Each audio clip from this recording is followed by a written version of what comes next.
माननीय अध्यक्ष महोदय, आज मैं सदन को एक कहानी सुनाना चाहता हूं। कहानी का शीर्षक है चौथी पास राजा।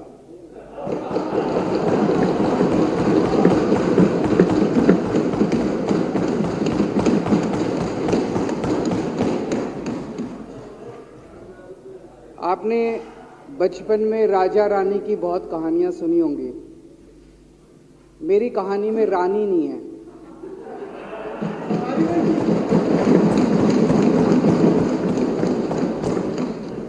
बस राजा है। ये एक ऐसे राजा की कहानी है अध्यक्ष महोदय, जो अनपढ़ था, चौथी पास था, बेहद अहंकारी था, बहुत अहंकार था, बहुत ज्यादा, और पैसे की इतनी हवस थी, इतना भ्रष्टाचारी था, इतना भ्रष्टाचारी राजा था। ये एक महान देश की कहानी है।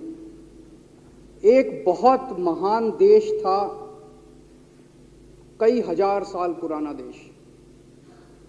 उस देश में एक गांव में एक बहुत गरीब परिवार में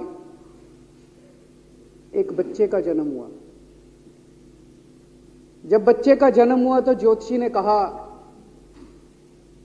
गांव में ज्योतिषी होते हैं, आते हैं, वो पत्री बनाते हैं। ज्योतिषी ने कहा, माई तेरा लड़का बड़ा होके बहुत बड़ा सम्राट बनेगा।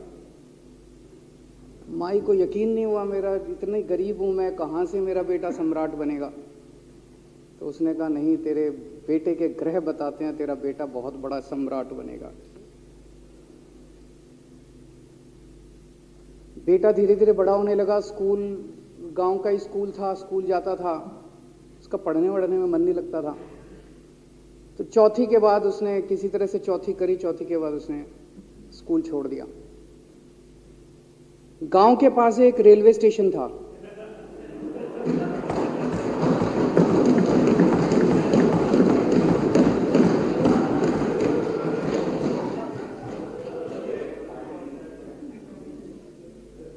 तो घर का खर्चा चलाने के लिए वो लड़का वहां स्टेशन पे चाय बेचता था।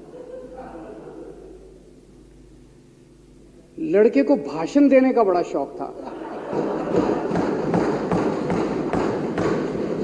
सारे गांव के लड़कों को इकट्ठा कर लेता, आसपास के गांव के भी इकट्ठा कर लेता, सामने वो खाट डाल लेता, उस पर चढ़ जाता और भाषण देता। धीरे धीरे आसपास के गांव के लड़के भी इकट्ठे हो गए। जिस भी चीज में भाषण देता, एक बार शुरू हो जाता तो बंद ही नहीं होता।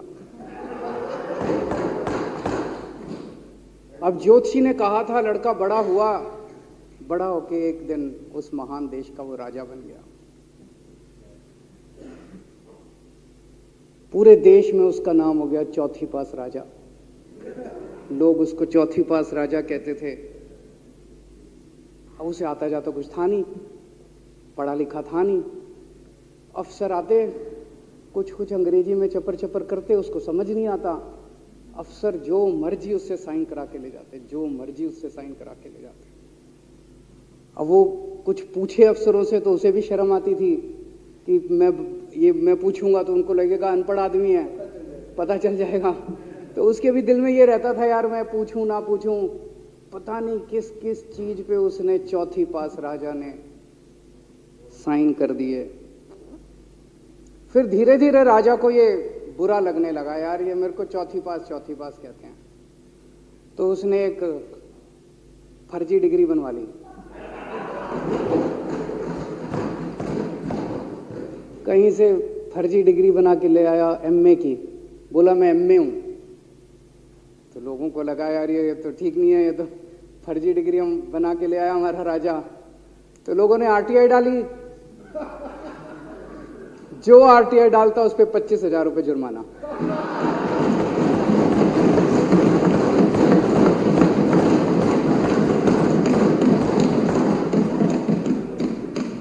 आपके नेता की बात नहीं कर रहा।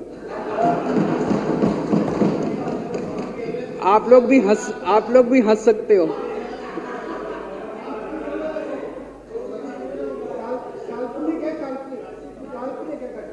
तो जो आरटीआई डाले उसको 25,000 रुपए का जुर्माना, जो आरटीआई डाले उसको 25,000 रुपए का जुर्माना। एक दिन कुछ लोग गए चौथी पास राजा के पास, बोले जी एक बड़ा धांसू आइडिया लेके आए हैं। बोले बताओ। बोले जी नोटबंदी कर दो, भ्रष्टाचार खत्म हो जाएगा देश से। तो उसने कुछ पूछा, उसे कुछ समझ नहीं आया राजा को क्या कह रहे हैं क्या नहीं, पर उसे लगा यार कुछ धांसू आइडिया होगा। उसने एक दिन रात को 8 बजे टीवी चैनलों पे जाके नोटबंदी कर दी। बोला सारे नोट बंद। पूरे देश में हाहाकार मच गया, तड़प गए लोग, धंधे बंद हो गए, दुकानें बंद हो गई, लोग बेरोजगार हो गए, बुरा हाल हो गया पूरे देश। लंबी लंबी लाइनें लग गई पूरे देश के अंदर। लोगों ने जाके उसको कहा जी नोटबंदी कर दो, आतंकवाद खत्म हो जाएगा। ना आतंकवाद खत्म हुआ, ना भ्रष्टाचार खत्म हुआ, देश बर्बाद हो गया। वो महान देश जिसका वो राजा बना था, वो देश 10 साल 15 साल 20 साल पीछे चला गया उस नोटबंदी से, उस चौथी पास राजा की वजह से। एक दिन कुछ लोग गए उस राजा के पास, बोले जी खेती खूब बड़ी हो जाएगी, ये किसानों के कानून पास कर दो। अब उसको कुछ अकल नहीं थी राजा को, अनपढ़ राजा था। उसने साइन कर दिए, 3 काले कानून पास हो गए किसानों के। पूरे देश के किसान सड़कों पे, जगह जगह मोर्चे, 750 किसानों की मौत हो गई 1 साल के अंदर। अंत में राजा को वो कानून वापस लेने पड़े। धीरे धीरे देश की समस्याएं बढ़ती गई, क्योंकि राजा ऐरे गहरे। इससे पहले एक और राजा आया था, मोहम्मद बिन तुगलक, वो भी ऐसे ही करता था। कभी उसने देश की राजधानी बदल दी, कभी बोला मैं चमड़े के सिक्के बनाऊंगा। उसी तरह से ये था अनपढ़ राजा, कुछ भी कर देता था। अब राजा को एक दिन लगा यार मैं तो राजा बन गया, पता नहीं कितने दिन रहूंगा। तो उसकी गरीबी में जो जीवन उसने जिया था, उसे लगा यार पैसे तो कमाने चाहिए। पैसे कैसे कमाऊं? पैसे कमाऊंगा तो जनता में छवि खराब होगी। तो उसने अपने एक दोस्त को बुलाया और उस दोस्त को बोला कि ऐसा करते हैं कि मैं तो राजा हूं, सारे सरकारी ठेके तेरे को दिलाऊंगा, सारी कंपनियां तेरे को दिलाऊंगा, सरकारी पैसा तेरे को दिलाऊंगा। नाम तेरा, पैसा मेरा। तेरे को पूरे उस पे 10% कमीशन तेरे को मिलेगा, सारा पैसा मेरा। दोस्त मान गया। दोस्त को क्या था, फ्री में पैसा मिल रहा था, दोस्त मान गया। उसके बाद दोनों ने मिलके जो देश को लूटा, जो देश को लूटा। सबसे पहले वो दोस्त आया, बोला सर सबसे पहले बैंकों को लूटते हैं। तो वो बोला वो कैसे यार, बैंकों को लूटेंगे तो ये तो ठीक नहीं है। बोला नहीं ऐसे करते हैं, आप किसी बैंक के चेयरमैन को बुलाओ, उसको बोलो कि वो मेरे को लोन देगा। तो बोला लोन देगा तो वापस करना पड़ेगा। बोला वापस कौन करेगा, वापस थोड़ी करना है, आप राजा हो, वापस नहीं करना, लोन दिला दो बस। तो राजा ने एक बैंक के चेयरमैन को बुलाया, बोला इसको लोन दे। तो वो चेयरमैन की सिट्टी पिट्टी गुम हो गई, यार मैं तो मर जाऊंगा, फंस जाऊंगा, वो भाग गया। तो फिर उन्होंने ढूंढ ढांड के एक ऐसा चेयरमैन चुना जो कि सरासर भ्रष्टाचारी, जिसके ऊपर 10 फाइलें खुली हुई, जिसके ऊपर 10 केस चल रहे, उसको बुलाया। बोला देख तेरे को चेयरमैन बना रहे हैं, अब तू 10,000 करोड़ रुपए दे दे इसको, नहीं तो तेरे को जेल भेजेंगे। जेल जाना है कि पैसे दे रहा है? उसने कहा माई बाप मैं जो कहोगे जहाँ कहोगे साइन कर दूंगा। उसने 10,000 करोड़ रुपए का लोन उसके दोस्त को दे दिया।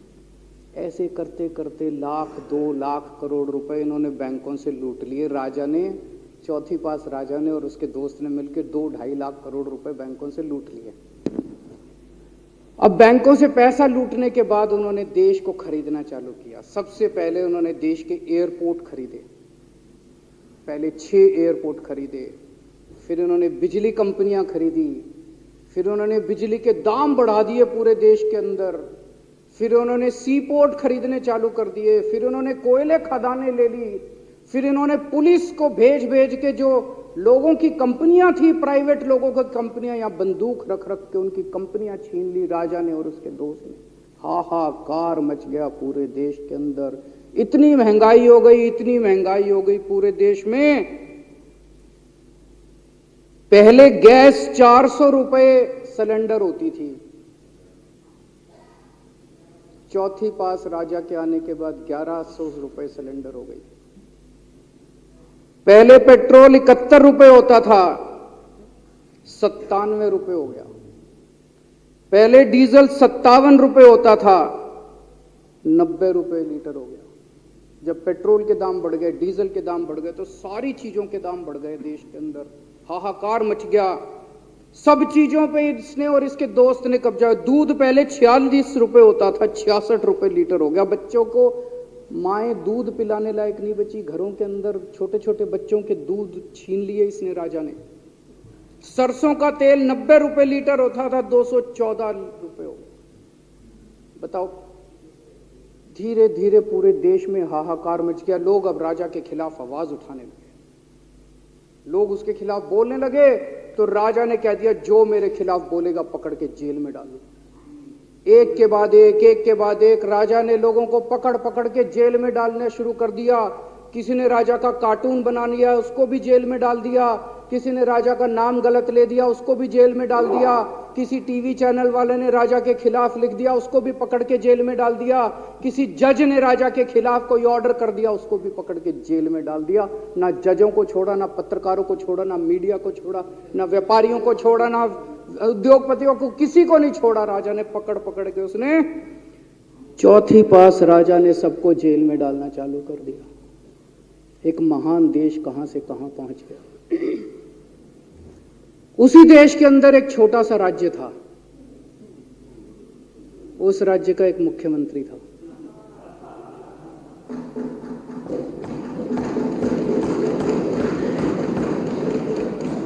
उनके चेहरे पे भी स्माइल आ गई,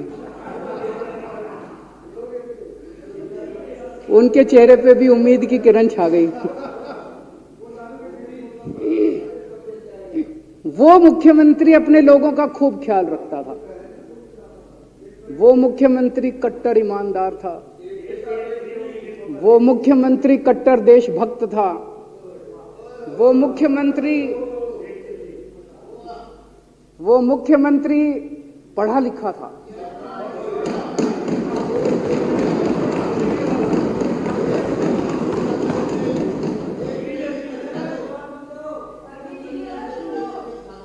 उस मुख्यमंत्री ने अपने लोगों को महंगाई से छुटकारा दिलाने के लिए बिजली मुफ्त कर दी।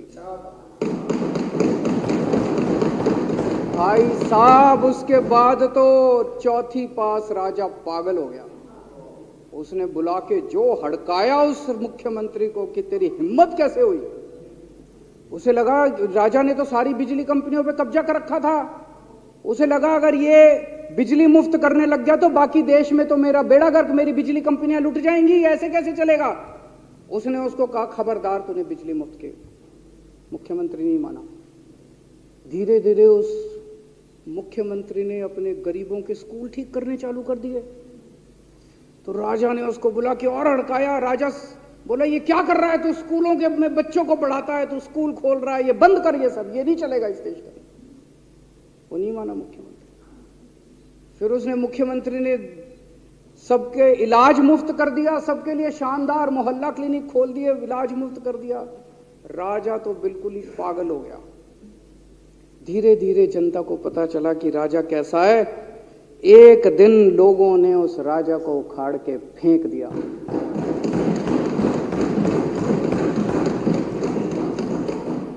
और लोगों ने एक किसी ईमानदार और देशभक्त आदमी को वहां बिठा दिया और उनकी सरकार आ गई।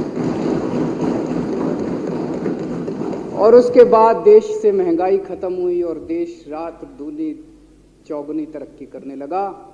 तो जैसे हम बचपन में सुना करते थे, moral of the story, Hindi में क्या कहते, मॉरल ऑफ द स्टोरी का मतलब भाई इस कहानी में क्या प्रेरणा मिलती है। इस कहानी से ये प्रेरणा मिलती है कि अगर आपके देश में महंगाई है, आपके देश में समस्याएं हैं, आपके देश में सब कुछ गड़बड़ चल रहा है, तो सबसे पहले जांच परख के देखो आपका राजा अनपढ़ तो नहीं है। अगर आपके देश में सब गड़बड़ चल रहा है, बेरोजगारी है, बहुत सारी समस्याएं हैं, जरा देखो राजा, आपके राजा को कोई दोस्त तो नहीं है? अगर है तो सबसे पहले अपने राजा को उखाड़ के फेंको, नहीं तो आपकी समस्याओं का कोई समाधान नहीं होगा। आपकी समस्याओं का कोई समाधान नहीं होगा। वो पढ़ा करते थे, अंधेर नगरी चौपट राजा, सवा शेर बाजी सवा शेर खाजा। बहुत बहुत शुक्रिया।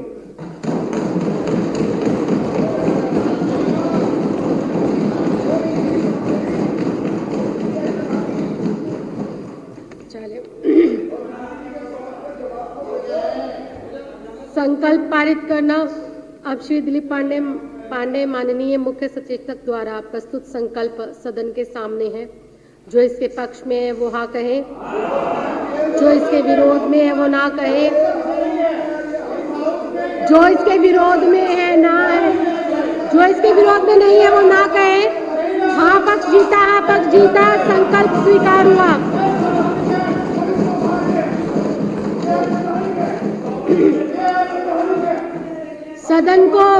सदन को अनिश्चित